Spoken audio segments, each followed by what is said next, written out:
Very good morning to all. I hope you all are doing good. So today we will discuss about the principles and functions of management part A, chapter 1, nature and significance of management. So ये chapter आपको बताएगा कि basic concepts क्या होता है, basic understanding आपको देगा management के बारे में कि और ये बताएगा कि मैनेजमेंट कितना इंपॉर्टेंट होता है किसी भी ऑर्गेनाइजेशन के लिए।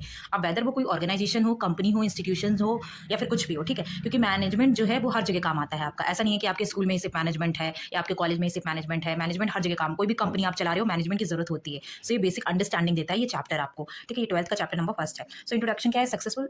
Successful organization do not achieve their goals by chance but by following a deliberate process called management। अब कोई भी सक्सेसफुल ऑर्गेनाइजेशन है वो ऐसे ही उसका जो मेन गोल है वो अचीव नहीं होगा, ठीक है। उसको एक मैनेजमेंट बनाना, उसको मैनेजमेंट को फॉलो करना पड़ेगा, उसे एक प्रोसेस फॉलो करना पड़ेगा जिसकी वजह से वो अपना गोल अचीव कर पाता है। और मैनेजमेंट कोई जरूरी नहीं है कि बिग ऑर्गेनाइजेशन के लिए जरूरी है। मैनेजमेंट कोई भी बिग ऑर्गेनाइजेशन हो, स्मॉल हो, नॉन प्रॉफिट हो या मैन्युफैक्चरिंग मैनेजमेंट हो, कोई भी ऑर्गेनाइजेशन हो, हर ऑर्गेनाइजेशन को मैनेजमेंट की जरूरत होती है, ठीक है। क्योंकि मैनेजमेंट से ही आपको कोई चीज आप ना प्लानिंग से करते हो तो वो ज्यादा इफेक्टिव तरीके से बाहर आती है, ठीक है। बिना मैनेजमेंट के, बिना प्लानिंग के आप बताओ आप रिजल्ट आप एग्जाम सेंटर में बैठ पाओगे? मान लो आपसे एक हफ्ते बाद आपका आज से एग्जाम है, तो ऐसे तो है नहीं कि आप एग्जाम में डायरेक्टली जाके बैठ जाओगे। आप प्लानिंग करोगे ना, आपको एक महीने पहले से ही नोटिस आ जाएगा कि आपका एग्जाम होने वाला है, फिर आप उसी हिसाब से प्रिपरेशन करोगे तो फिर आप और अच्छे से तैयार कर पाओगे ना। So that is why management is important. Manager take the decision as who will do what, when will do it and what resources they will use. अब मान लो आपके स्कूल ऑर्गेनाइजेशन में ऐसा तो है नहीं कि एक ही टीचर आपको सारे सब्जेक्ट्स पढ़ाता है। हर एक टीचर के लिए एक एक सब्जेक्ट है, ठीक है, उसका स्पेशलाइजेशन। आपको इंग्लिश का टीचर सिर्फ इंग्लिश पढ़ाता होगा, हिंदी का टीचर आपको इंग्लिश पढ़ाता है,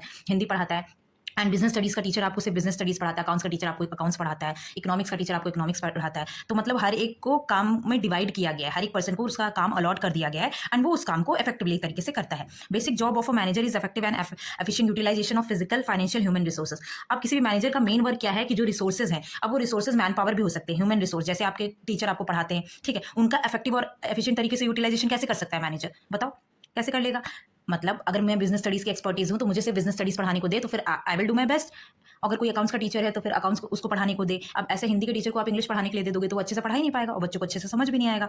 तो मैनेजर का मेन वर्क क्या होता है कि जो रिसोर्सेज हैं उनका effective utilization. We are human beings and we are also the part of the resources.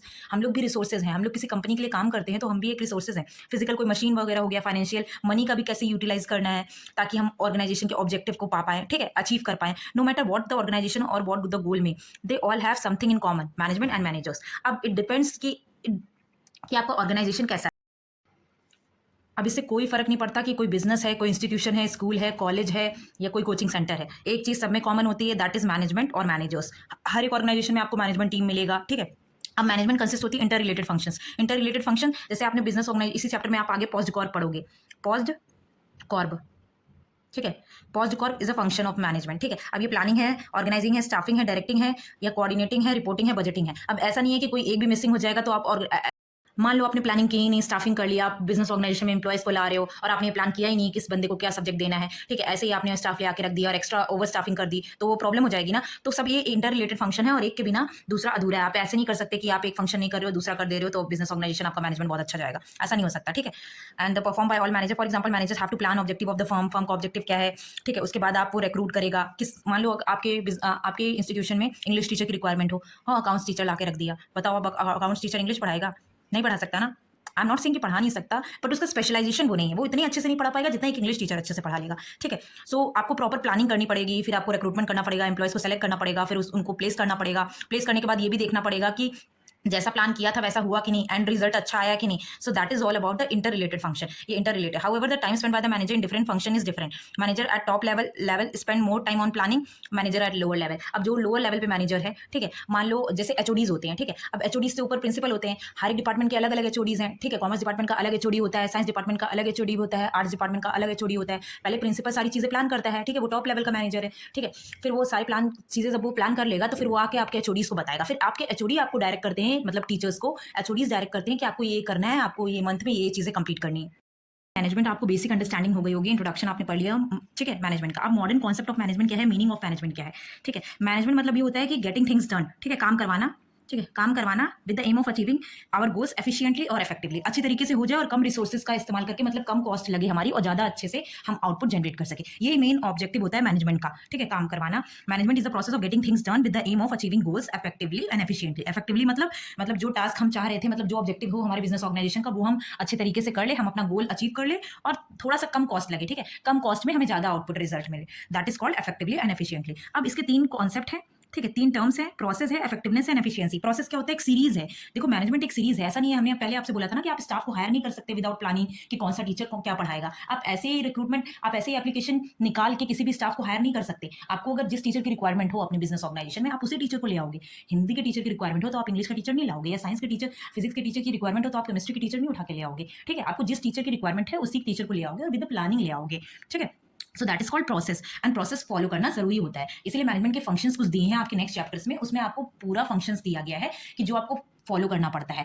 जैसे पहले प्लानिंग करते हो, फिर ऑर्गेनाइजिंग करते हो, फिर स्टाफिंग करते हो, फिर डायरेक्टिंग करते हो, फिर कोऑर्डिनेटिंग, फिर रिपोर्टिंग करते हो, फिर आपको बजटिंग करते हो। ठीक है, ये पूरा एक पोस्ट डिकॉर भी एक पूरा प्रोसेस है जो आपको फॉलो करना ही पड़ता है। Second one is effectiveness. Effectiveness मतलब होता है कि राइट टास्क करना। मतलब जैसे बिजनेस, मान लो आप कोई इंस्टीट्यूट चला रहे हो, ठीक है, आप कोई कोचिंग सेंटर चला रहे हो, कोई स्कूल चला रहे हो, तो आपका मेन ऑब्जेक्टिव क्या है? टीचर क्लास में आता है तो उसका मेन ऑब्जेक्टिव क्या होता है कि बच्चे अच्छे मार्क्स ले आए, मैं इतने अच्छे से पढ़ाऊं, इतने अच्छे से पढ़ाऊं कि बच्चों के अच्छे मार्क्स आ जाए। ठीक है, मेरा मेन ऑब्जेक्टिव तो यही है। तो इफेक्टिवनेस होनी चाहिए काम में, जो चाहता है, जो बिजनेस ऑर्गेनाइजेशन का, जो इंस्टीट्यूशन का गोल है वो अचीव होना चाहिए। सो दैट इज कॉल्ड इफेक्टिवनेस। कोई काम हो रहा है ना तो बेस्ट तरीके से हो, बहुत अच्छे से हो।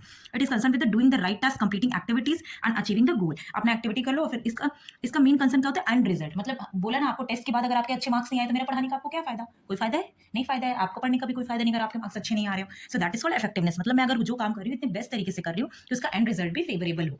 एफिशिएंसी मतलब कम पैसा लगाना, मतलब आप कॉस्ट कम लगा रहे हो बट आपको आउटपुट अच्छा मिल रहा है। अपने रिसोर्सेज को ऐसे यूटिलाइज करना कि हम उसका बेस्ट रिजल्ट देख पाए। It refers to the task in a right way, सही तरीके से करना। ठीक है, अब मान लो मैं बिजनेस स्टडीज की अच्छी टीचर हूँ, ठीक है, एक्सपर्ट टीचर हूँ, बट मुझे पढ़ाना ही नहीं आता हो, बट मुझे क्लास में इंटरैक्ट करना नहीं आता, बच्चों से क्वेरीज पूछना नहीं आता, बच्चे मुझसे इंटरैक्ट नहीं कर पाते, तो क्या फायदा मेरा पढ़ाने का?